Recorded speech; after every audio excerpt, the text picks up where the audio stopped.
हरिओम तत्सत। पिछली वीडियो में मैंने आपको ब्रह्म स्वरूप के बारे में जो कुछ मेरी मति से समझ में आया वैसे मैंने आपको बता दिया। अभी थोड़ा सा उसका हिस्सा और रह गया था, उसको मैं और बता दे रहा हूँ ब्रह्म के स्वरूप के बारे में। तो इसमें कहा गया है कि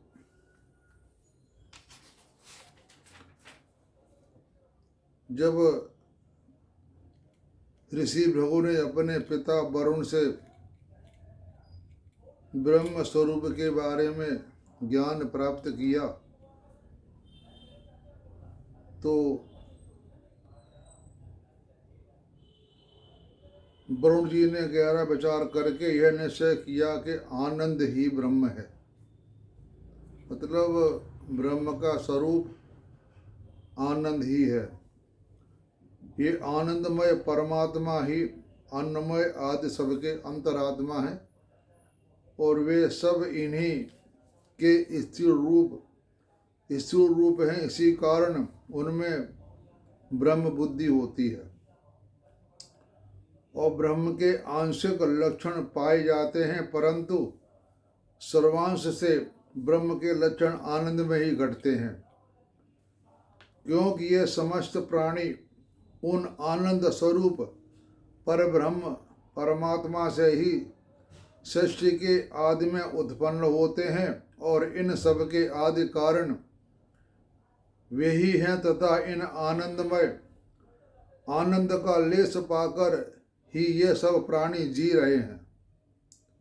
मतलब आनंद का अनुभव करके ही सारे जीव जो जी रहे हैं। अगर आनंद का अनुभव उनको न हो तो बेचारे वो वैसे ही मर जाएंगे।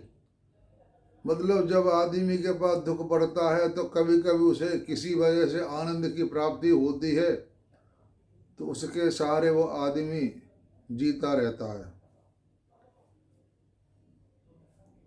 कोई भी दुख के साथ जीवित नहीं रहना चाहता। कोई भी इंसान हो दुख के साथ जीवित नहीं रहना चाहता। हमको दुख में ही सुख ढूंढना पड़ता है, फिर उसका हम आनंद का अनुभव करते हैं तभी हम जी सकते हैं।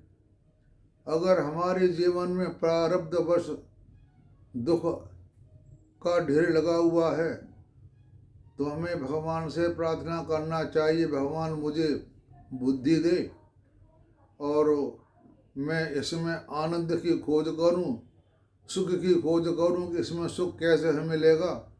फिर वो आदमी अपने जीता रहेगा।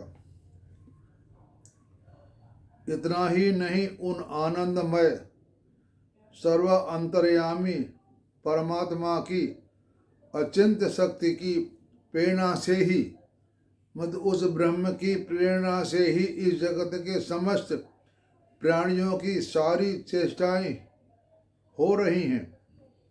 यहाँ जो भी कुछ हो रहा है किसी के प्रति वह सब उसी के वजह से हो रही, वही सबको चला रहा है। उनके शासन में रहने वाले सूर्य पवन अगर अपना काम न करें तो एक क्षण भी कोई प्राणी जीवित नहीं रह सकता। वैसे पंच महाभूत हैं, लेकिन ये खास तौर से सूर्य और हवा का ज़्यादा काम होता है। वैसे 5 तत्वों का काम होता है, लेकिन हवा और सूर्य की धूप ना मिले तो इंसान समाप्त हो जाएगा। सबके जीवन आधार सचमुच वे ही आनंद स्वरूप परमात्मा ही हैं तथा प्रलय काल में समस्त प्राणियों से भरा हुआ यह ब्रह्मांड उन्हीं में प्रविष्ट हो जाता है। यानी जब दुनिया लय होती है तो सारा ब्रह्मांड ब्रह्म के अंदर लीन हो जाता है। वे ही सब प्रकार से सदा सर्वदा सबके आधार हैं। इस प्रकार अनुभव होते ही भृगु को पर ब्रह्म यथार्थ ज्ञान हो गया। फिर उन्हें किसी प्रकार की जिज्ञासा नहीं रही। श्रुति यानी वेदों के श्लोक, उसे कहते हैं श्रुति, स्वयं उस विद्या की महिमा बतलाने के लिए कहती है। वही यह वरुण द्वारा बताई हुई और भृगु को प्राप्त हुई ब्रह्म विद्या ब्रह्मा का रहस्य बताने वाली विद्या है। इसे कहते हैं वारुणी विद्या। यह विद्या अशुद्ध आकाश स्वरूप पर ब्रह्म परमात्मा में ही स्थित है। बात तो वहीं घूम फिर के आगे आकाश स्वरूप परमात्मा है। वे ही इस विद्या के आधार भी हैं। जो कोई मनुष्य भृगु की भांति तपस्या पूर्वक इस पर विचार करके परमानंद स्वरूप परब्रह्म परमात्मा को जान लेता है, वह भी उन विशुद्ध परमानंद स्वरूप परमात्मा में ही स्थित हो जाता है। यानी जो ब्रह्म का स्वरूप पहचान जाता है वह आपको बता नहीं सकता, क्योंकि यह तप के द्वारा शक्ति प्राप्त हो जाती है। उसका वो बखान नहीं कर सकता कि ब्रह्म स्वरूप क्या है। तो इसलिए कोई ब्रह्म के बारे में कोई बात खोल करके नहीं कह सकता। यहाँ देखो, भृगु ऋषि ने ब्रह्म विद्या प्राप्त कर ली, लेकिन हमने शास्त्रों में कहीं यह नहीं पाया कि भृगु ऋषि ने जो ब्रह्म विद्या प्राप्त की थी वह क्या थी। इसके बारे में कहीं भी उल्लेख नहीं है। हमारे बहुत से ऋषियों ने, महर्षियों ने, मुनियों ने ब्रह्म ज्ञान को प्राप्ति हो चुकी है, लेकिन वह क्या है, वह तो तपस्या के द्वारा ही हम खुद उसका अनुभव कर सकते हैं। हमने कोई मीठी वस्तु खाई है, हमारी जुबान को मीठा लगा, हम उस मीठे के बारे में लिख करके नहीं बता सकते कि इस मीठे का स्वाद कैसा है, क्या है, उसका क्या स्वरूप है, क्या रंग है, क्या आकार है, कैसा होता है।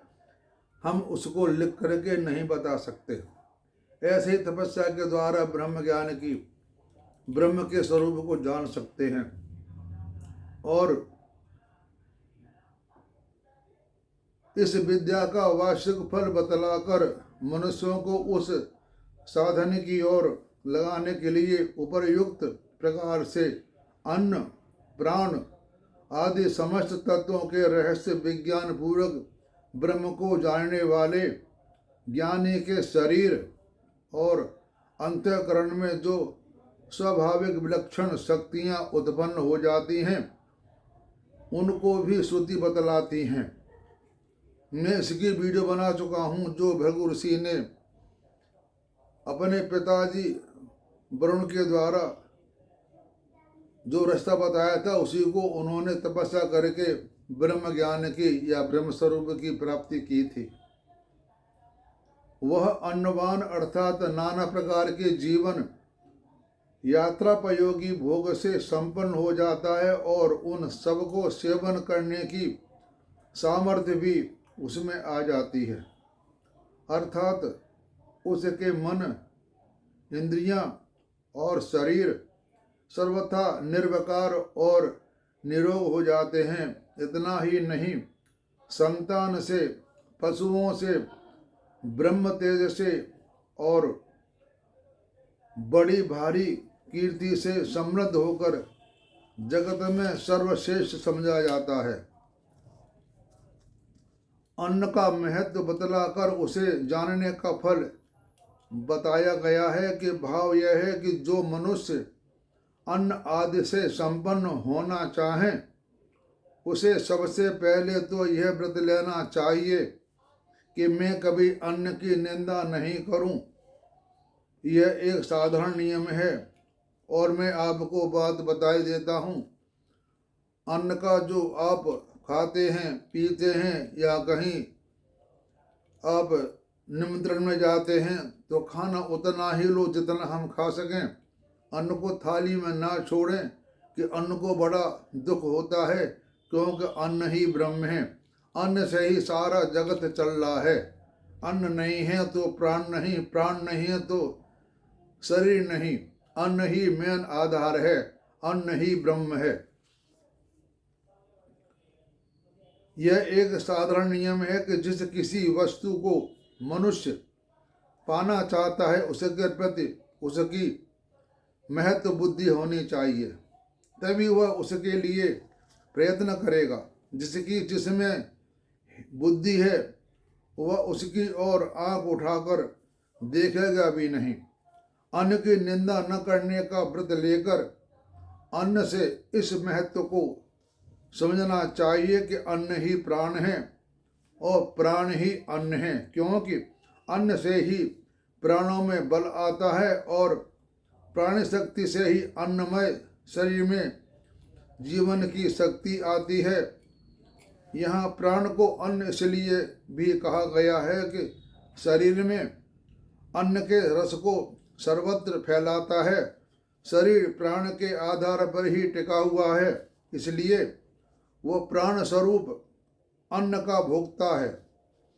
शरीर प्राण में स्थित है, अर्थात शरीर की स्थिति प्राण के अधीन है और प्राण शरीर में स्थित है, विराजमान है। अन्न की वजह से प्राणों का आधार शरीर है। यह बात प्रत्यक्ष है कि इस प्रकार यह अन्नमय शरीर भी अब अन्न है, यानी जो हमारा शरीर है वो अन्न है। यह अनुभव सिद्ध विषय है कि प्राणों को आहार न मिलने पर वे शरीर की धातुओं को ही सोख लेते हैं और शरीर की स्थिति प्राण के अधीन होने से प्राण भी अन्न ही हैं। अतः शरीर और प्राण का अन्योन्याश्रय संबंध होने से यह कहा गया है कि अन्न ही अन्न स्थित हो रहा है। यह इसी का तत्व है। जो मनुष्य इस रहस्य को समझ लेता है वही शरीर और प्राण इन दोनों का ठीक ठीक उपयोग कर सकता है। इसलिए यह कहा गया है कि यह शरीर और प्राणों के विज्ञान में पारंगत हो जाता है और इसी विज्ञान के फलस्वरूप वह सब प्रकार की भोग सामग्री से युक्त और उस उपभोग में लाने की शक्ति से संपन्न हो जाता है। इसलिए यह संतान से, नाना प्रकार के पशुओं से और ब्रह्म तेज से भी संपन्न होकर महान बन जाता है। उसकी कीर्ति, उसका यह जगत में फैल जाता है और उसके द्वारा भी वह जगत में महान हो जाता है। तो मैंने यह ब्रह्म का स्वरूप बता दिया। मैंने इसके दो भागों में बताया है। पहला भाग मैं पिछली वीडियो में बना चुका हूँ। यह ब्रह्म के स्वरूप का दूसरा भाग है। अब आप सबका धन्यवाद जो मेरे आप वीडियो देखते हैं। आप सबका भगवान भला करे। अब मैं बड़ी वाणी को विराम देता हूँ। नमस्कार।